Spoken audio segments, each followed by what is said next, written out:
মধ্যরাতে চাকরিহারা শিক্ষকদের বিক্ষোভের ঢেউ, এসএসসি চেয়ারম্যানকে ঘেরাও, স্লোগান ধস্তাধস্তি অবস্থানে অনড়। সুপ্রিম নির্দেশকে সামনে রেখে যোগ্য অযোগ্যের তালিকা প্রকাশ হবে না জানিয়েছেন শিক্ষামন্ত্রী। এবার কিভাবে বাছাই হবে যোগ্য অযোগ্য, কারা স্কুলে ফিরবেন, কিভাবেই বা জট কাটবে, আইনি পথেই বা কতটা এগুলো এসএসসি, আন্দোলনের পথে কি আসবে সমাধান। একদিকে প্রশ্নের পাহাড়, অন্যদিকে সমালোচনার ঝড়। ভবিষ্যৎ সুনিশ্চিতের লড়াইয়েও অব্যাহত রাজনৈতিক চর্চা।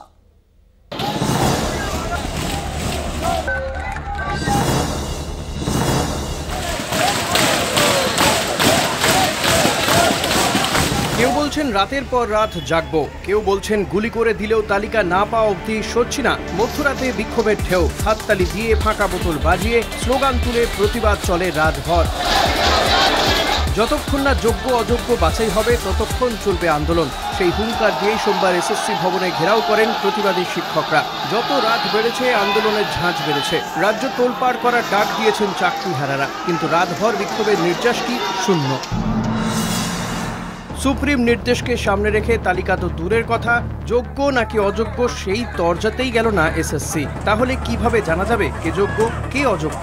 আইনি পথে কোন দিকে এগোচ্ছে এসএসসি, জানান শিক্ষামন্ত্রী ব্রাত্য বসু। কোন পথে স্থায়ী সমাধান? রিভিউ পিটিশনও আমরা করছি, সেটাও আমরা জানিয়েছি। এমন কোনো কিছু করা উচিত নয় যেটা আপনাদের রিভিউ পিটিশনকে দুর্বল করে। কন্টেম্প্ট অফ কোর্ট যাতে আপনাদের না হতে হয় এবং বা আমাদের না হতে হয়, তা আপনাদের বজায় রাখতে মনে রাখতে অনুরোধ করছি। আন্দোলনকে সামনে রেখে পেছনে যে রাজনৈতিক ছক কষা হচ্ছে সে নিয়ে সরব হন মুখ্যমন্ত্রী। টাকা কিন্তু ওই যারা আপনাদের ওস্কাচ্ছে তারা দেবে না, মাইনে কিন্তু গভর্নমেন্ট দেবে। যারা আপনাদের চাকরি খেয়েছে তাদের উপর ভরসা করবেন না, যারা চাকরি ফিরিয়ে দিয়েছে তাদের উপর ভরসা করুন। যোগ্য অযোগ্যের সমালোচনার পাহাড়, একদিকে বিক্ষোভের ঢেউ, অন্যদিকে সমালোচনা তরজার পাহাড়। যোগ্য অযোগ্য নিয়ে অব্যাহত রাজনৈতিক তরজা। যা কিছু হচ্ছে, যা কিছু দেখছেন, যা কিছু হবে, তার পিছনে যিনি পিছন থেকে দড়ি টানছেন তার নাম মমতা ব্যানার্জি। সব কিছু সরকারের ঘরে আছে। এই যে অযোগ্য তকমাটা এদের শরীরে লেপে দেওয়া হয়েছে, তার কে দায়িত্ব নেবে?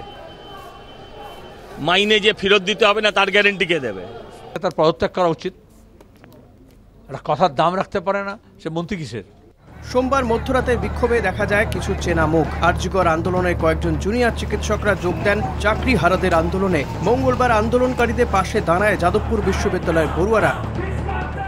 রাজ্যের আবেদনে সাড়া দিয়ে সুপ্রিম কোর্ট 31শে ডিসেম্বর পর্যন্ত যোগ্য শিক্ষকদের শিক্ষকতার মেয়াদ বাড়িয়েছে। তবুও বিভ্রান্ত শিক্ষকরা। 31শে ডিসেম্বরের পর কি অনিশ্চয়তা কাটছে না, ভরসা পাচ্ছেন না, তাই আন্দোলনের পথেই হাঁটছেন চাকরিহারারা। এই অচলাবস্থা কাটবে কিভাবে? দায় ঠেলাঠেলি, সমালোচনা, তরজা, বিক্ষোভ, আন্দোলন তো চলছেই, তবে পিছিয়ে পড়ছে পড়ুয়ারা। এই আন্দোলন কি সমাজ গড়ার কারিগরদের বিচার এনে দেবে, নাকি বিক্ষোভের রোষে আরও বাড়বে জটিলতা? কলকাতা টিভি।